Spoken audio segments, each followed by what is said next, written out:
Kesehatan barengan Klinik Atlantis, dan saat ini saya bersama dengan Dr. Jonathan Kaswara yang merupakan dokter umum di Klinik Atlantis. Halo dokter. Iya. Sorry juga. Gimana kabarnya dok?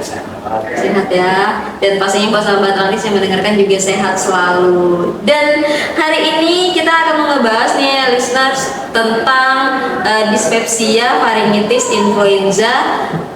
3 penyakit yang sering muncul di pancaroba. Jadi buat sahabat Atlantis yang ingin mengetahui dan pengen lebih tahu nih tentang dispepsia, faringitis, influenza itu apa, kamu boleh stay tune dan boleh bertanya di Klinik Atlantis di Bedah Kesehatan kali ini. Nanti kami langsung ngomongin aja di kolom komentarnya nih sahabat Atlantis. Dan langsung aja ya dok ya, kita bahas nih tentang penyakit 3 yang mungkin sering banget muncul di musim pancaroba karena cuaca akhir-akhir ini tuh gak bisa ditebak nih sahabat Atlantis. Kadang hujan ya dok ya, misalnya hujannya pagi, nanti bisa di siang hari tuh panas banget, tiba-tiba panas, malamnya juga hujan lagi gitu ya dok ya. Jadi kadang kita bingung nih, jemurnya gak kering-kering gitu dok. Oke, nah buat sahabat Atlantis, kenapa kita ngebahas tentang 3 penyakit ini? Karena akhir-akhir ini sebenarnya kalau kita cari tahu diagnosa terbanyak di Klinik Atlantis itu termasuk 3 penyakit ini dok, seperti itu. Jadi makanya perlu banget kita bahas dengan dokter umum kita, yaitu dengan dokter Jonathan. Nah kira-kira ini maksud dengan dispepsia, faringitis, dan juga influenza ya dok ya. Ini ketiga penyakit yang sama berhubungan atau bagaimana dok? Oke, dibilang berhubungan secara langsung sebenarnya enggak ya. Cuma ini kan lagi musim ya pancaroba, dan jadi salah satu kenapa imunitasnya turun ya akibat dari musimnya atau cuacanya itu membuat imunitas turun, jadi virus itu gampang masuk untuk terjadinya penyakitnya masuk. Oke, kemudian saya jelasin lagi ya, dari 3 ini ya, ada dispepsia, influenza, dan faringitis. Nah, dispepsia ini sebenarnya lebih ke faktor dari makanan sih penyebabnya. Nah, dispepsia ini adalah suatu penyakit yang mengganggu di saluran pencernaan, terutama di lambung. Nah, bikin gak nyaman, bikin kembung salah satunya. Kemudian yang kedua dari faringitis. Faringitis itu adalah inflamasi atau peradangan pada faring atau tenggorokan. Nah, ini biasanya identik dengan adanya virus, bisa juga dari bakteri. Nah, kemudian yang ketiga itu ada influenza. Influenza ini adalah infeksi atau inflamasi pada saluran pernapasan bagian atas utamanya. Nah, ini biasanya paling sering itu disebabkan dari virus. Namun virus khusus pada influenza ini sangat cepat bermutasi sehingga sering terjangkit berulang kali dan sangat menular, sehingga misalnya sangat menular. Misalnya kayak di sekolah nih, anak-anak nih ada satu yang kena, nanti biasanya bisa ada teman lain yang kena lagi berulang-ulang. Ya. Oke, luar biasa. Nah, makanya ketiga penyakit ini memang sering muncul di musim pancaroba atau musim saat ini. Dan sebenarnya hal itu kenapa tuh dok bisa seperti itu? Pertama lagi kita balik masalah di imunitasnya yang paling utamanya. Kalau ada gangguan musim, cuaca yang mungkin ekstrim, tiba-tiba panas, tiba-tiba hujan, kemudian ada adaptasi dari tubuh kita yang tidak kuat, jadi imunitasnya turun. Kemudian kedua ini dari faktor makanan, faktor gaya hidup ya. Nah, makanan yang mungkin kalau orang atau bekerja itu agak sibuk ya, makannya jadi teratur, itu juga mengganggu imunitas. Nah, kemudian aktivitas ada atau tidaknya olahraga untuk kebugaran tubuh, lalu juga pola tidurnya bagaimana, itu semua mengganggu imunitas yang tidak terlalu banget. Oke. Jadi makanya karena sebenarnya ketiga penyakit ini sangat berhubungan dengan imun juga ya dok ya. Dan adanya musim pancaroba yang kurang menentu ini menyebabkan imunitas kita itu menurun seperti itu. Oke, nah kira-kira boleh diinfo juga nih dok, bagaimana sih gejala awal dari penyakit dispepsia, faringitis, dan juga influenza? Untuk gejala awalnya ini ya, yaitu gejala yang paling pertama itu rasa tidak nyaman di perutnya atau di lambung. Biasanya identik pada perut bagian atas atau di hati. Kemudian bisa juga disertai rasa mual, atau misalnya rasa barunya itu tumbuh, jadi pokoknya tidak nyaman lah di barunya. Oke. Kemudian yang kedua itu faringitis, gejala-gejalanya itu salah satunya nyeri menengan di bagian tenggorokannya, jadi kan salurannya masuk. Nah itu nah tenggorokan itu kalau ada menengan itu makin sempit, jadi setiap menengan itu tergores atau tergesek di bagian badan itu yang bikin sakitnya. Nah, bisa juga dengan demam ataupun gejala-gejalanya tidak spesifik. Kemudian yang ketiga, yang terakhir tadi influenza ya. Nah, influenza ini kan kata dasarnya flu. Nah, infeksi di saluran pernapasan bagian atas atau ISPA. Nah, gejalanya salah satunya itu yang paling khas itu ya flu atau pilek dan demam. Demamnya ini bervariatif, bisa demam rendah, bisa demam tinggi tergantung dari jenis infeksinya. Baik lagi ke faringitis tadi juga sama, infeksinya ini bisa bikin demam yang baik yang rendah, demamnya tidak tidak terlalu tinggi ataupun demam yang tinggi. Nah, kemudian bisa dibarengi dengan batuk atau ada datanya. Nah, itu bisa. Oke, nah pastinya banyak nih orang yang sering menganggap influenza ini sebenarnya flu biasa ya dok ya. Dan sebenarnya bagaimana nih cara kita membedakan influenza dengan penyakit pernapasan lainnya, terutama saat di musim pancaroba ini? Oke. Yang jadi perbedaan paling khas ini salah satu mungkin dari suhu tubuh yang terhadap demamnya. Jadi kalau flu yang spesifik, yang artinya bukan selain daripada influenza ya, artinya flu misalnya nih infeksi salurannya berupa pneumonia ataupun tinggi paru ataupun infeksi flu yang lain. Nah, itu biasanya demamnya khas lebih tinggi suhunya. Nah, namun pada influenza ini demamnya itu febrilnya subfebris atau misalnya masih di bawah dari 38. Jadi itu perbedaan salah satu yang paling khasnya.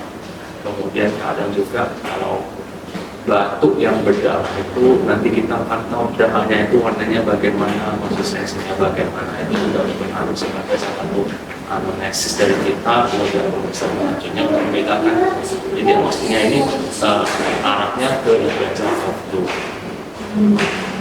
Oke, jadi makanya harus tahu dulu ya dok ya, kira-kira ini sebenarnya memang influenza atau berhubungan dengan penyakit pernapasan lainnya. Dan makanya kita perlu lakukan pemeriksaan lebih lanjut dengan dokter nih sahabat Atlantis, seperti itu.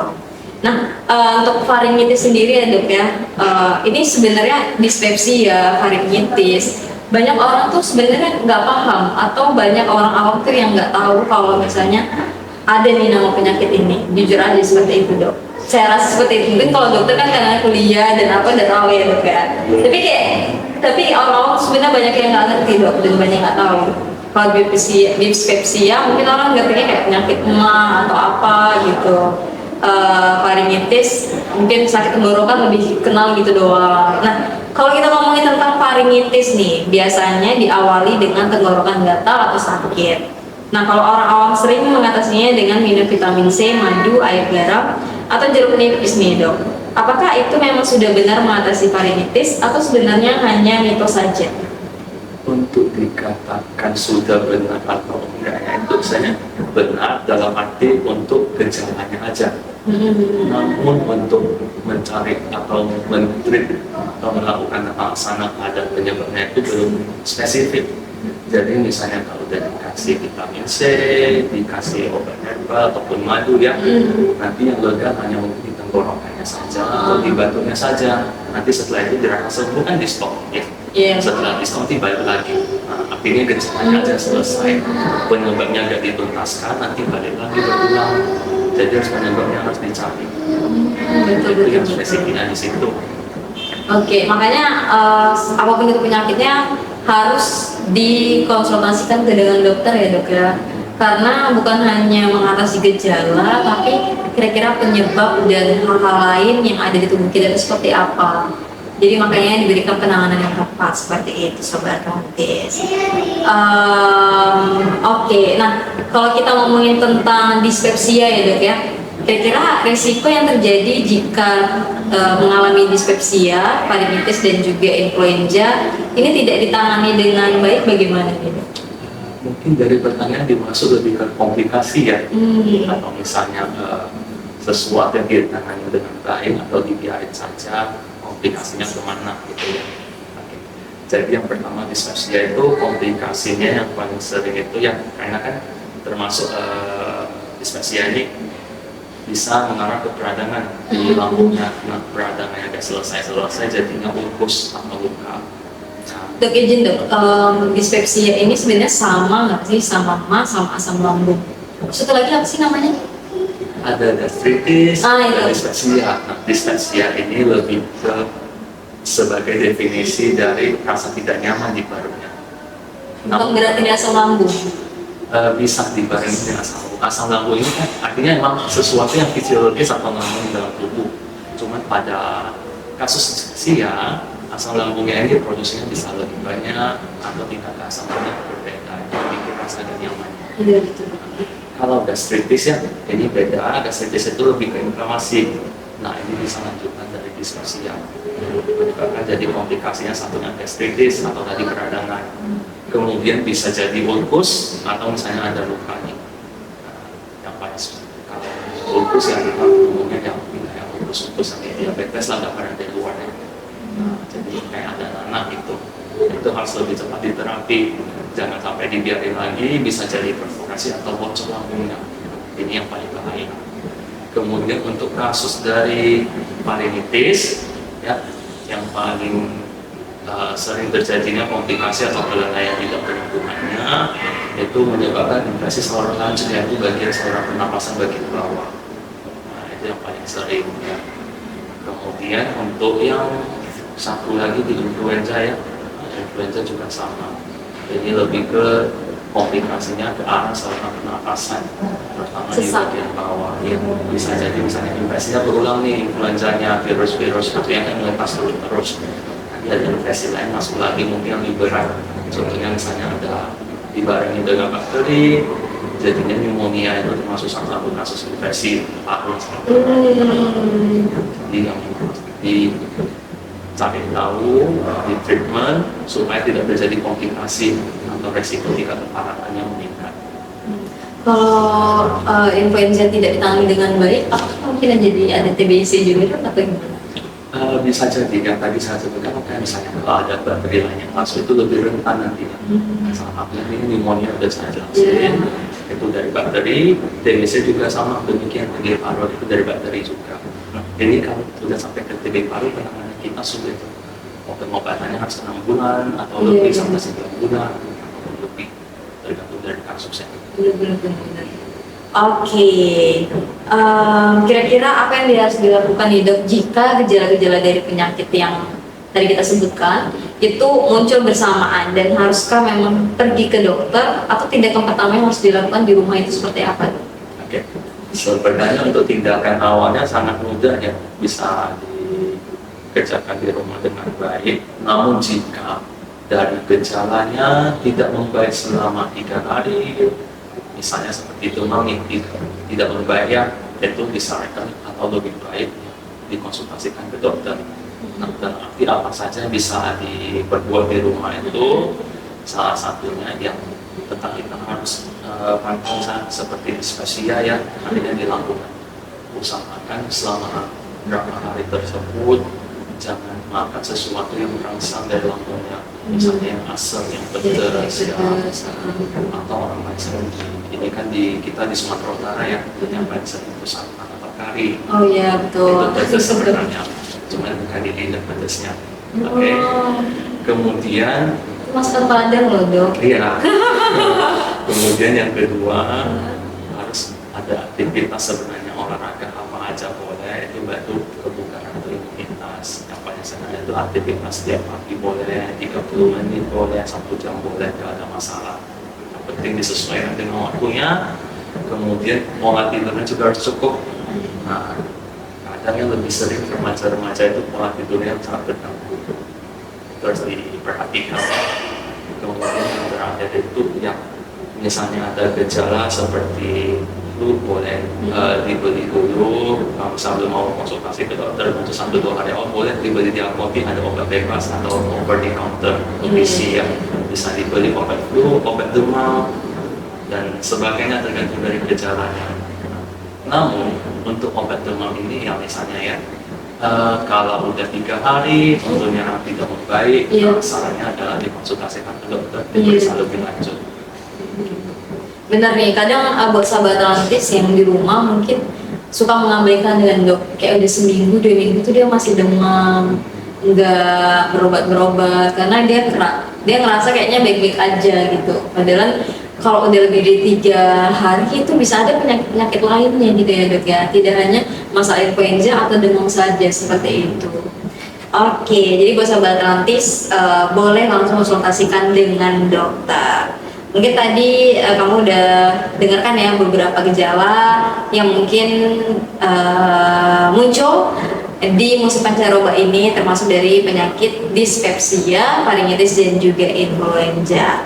Nah, pastinya yang kita ketahui ya dok ya, salah satu vaksin itu bisa mencegah kita dari penyakit gitu. Nah, vaksinasi dianggap memang salah satu untuk mencegah salah satu penyakit influenza. Kita ada, kalau di Klinik Atantis itu ada vaksin flu bio dan juga ada vaksin grip theta untuk influenza. Nah, pentingnya nih vaksinasi dan siapa saja yang berhak mendapatkan vaksin influenza, terutama selama musim pancaroba ini bagaimana? Kita bahas dari siapa aja yang boleh dapat ya. Ya. Oke. Jadi yang boleh dapat itu dari semua kalangan usia. Ya, Mulai umur dari 1 tahun udah bisa. bisa dari balita udah boleh. Nah, terlebih khususnya, saya lebih disarankan dulu untuk yang mendapat vaksin influenza ini adalah balita, anak-anak ya, kemudian ibu yang lagi hamil, kemudian pasien atau individu yang punya penyakit kronis. Ibu hamil ternyata ini ya dok ya, aman ya? Biasanya vaksin-vaksin tuh dihindari gitu ya? Ya, tergantung dari jenis vaksinnya lagi. Tergantung jenis vaksin. Vaksinnya vaksin hidup yang maksudnya hidup udah lagi dilakukan masih lebih berisiko. Namun kalau misalnya vaksinnya udah mati, ya itu biasa cenderungnya aman. Gitu. Kemudian yang kalau ngomong pencegahan ya tadi ya, untuk vaksin ini bisa diberikan dengan dosisnya harusnya setiap tahun.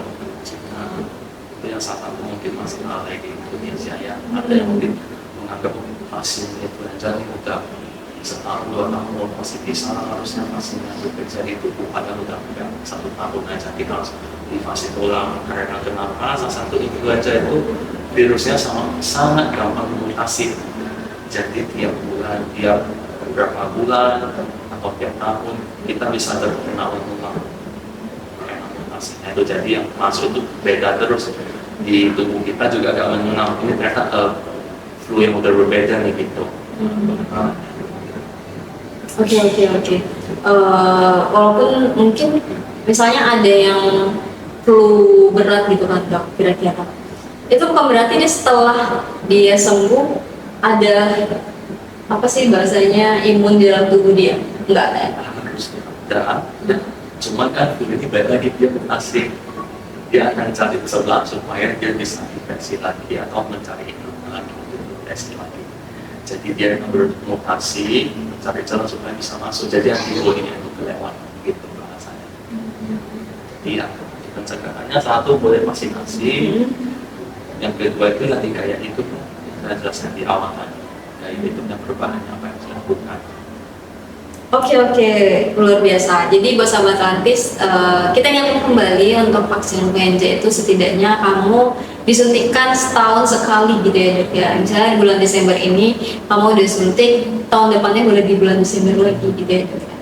Oke, nah kalau gitu nih buat sahabat rantis yang mau bertanya boleh banget langsung komen di kolom komentar Klinik Rantis. Kita lagi ngebahas nih tentang dispepsia, faringitis, influenza, 3 penyakit yang sering muncul di pancaroba. Apalagi kalau misalnya sahabat rantis memang sedang merasakan penyakit tersebut. Nah, ulang membacain yang udah bergabung dan juga sudah bertanya di Bedah Kesehatan kali ini. Oke.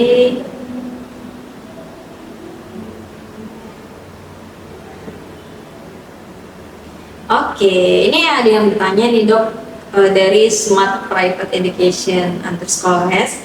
Katanya cara membedakan dispepsia dan GERD gimana ya dok, dan dari gejala pengobatannya seperti apa? membedakan dispepsia dan GERD ya. Dispepsia kan gangguan atau rasa tidak nyaman di perut, sedangkan kalau GERD ini singkatannya GERD itu gastroesophageal reflux disease, artinya penyakit reflux atau yang cenderung membuat naik ya. Gimana sama pada- tadi ya?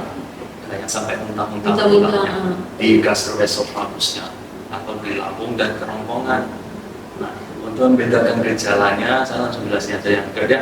Yang GERD itu gejala lebih spesifik, pasiennya cenderung muntah berulang-ulang, satu. Yang kedua itu rasanya seperti terbakar setelah di ulu hati ya, rasa terbakar di dada, artinya di kerongkongan sepanjang jalan ini rasanya terbakar. Kemudian pasiennya yang sering sendawa, itu juga termasuk salah satu cenderung. Sendawanya dia sakit gitu nggak sih dok? Kayak dibilang sakit biasanya orang sebelah itu sendawanya ya itulah resikonya dari situ kayak agak pahit gitu. ya bisa kadang bisa kayak rasa-rasa ada nih gagal di sini nih panas-panas bisa makinnya. Kemudian yang tadi muntahnya berulang itu artinya dari sebenarnya di esofagus kita ada di gastroesophagus, diantaranya itu ada katuknya. Nah di sini katuknya melemah, jadi gambarannya penilaiannya itu seperti katuknya melemah, jadi asamnya itu gampang naik. Nah jadinya gampang muntah berulang-ulang di situ. Kemudian yang ketiga, sering orang setelah makan itu langsung berbaring nih. Nah itu juga resiko banget, jadi muncullah gejala nantinya. Itu tadi GERD itu ya. Kemudian tadi penjelasan untuk pengobatannya juga ya. Nah, untuk pengobatannya sebenarnya yang paling gampang itu lebih ke pencegahannya ya.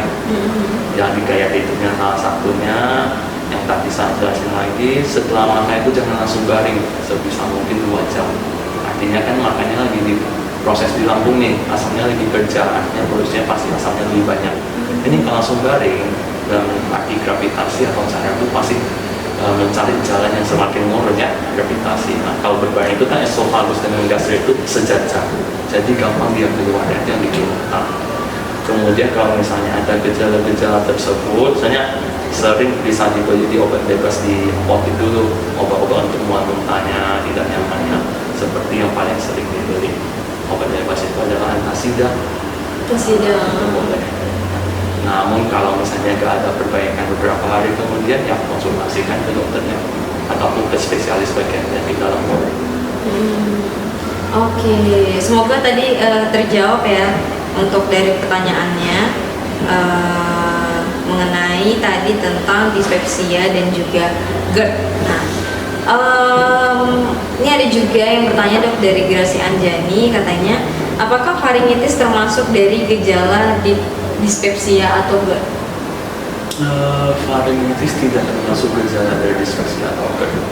Faringitis ini lebih ke peradangan pada faring. Sekitar tenggorokan. Tenggorokan. Jadi tenggorokan dan kerongkongan ini jatuhnya udah berbeda.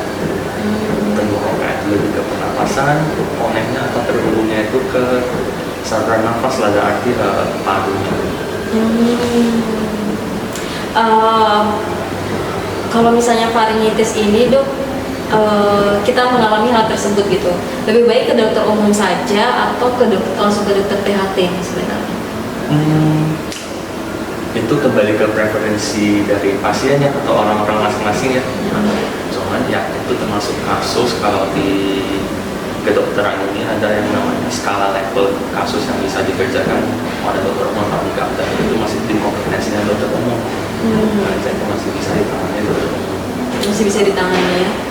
Oke, mungkin kalau memang sudah tidak bisa ditangani setelah udah bertemu dengan dokter umum ya dok ya, mungkin dokter umum juga bisa. Ya, mungkin biasanya tidak masuk ada komplikasi, sudah di luar dari kompetensinya, ya biasanya akan dirujuk.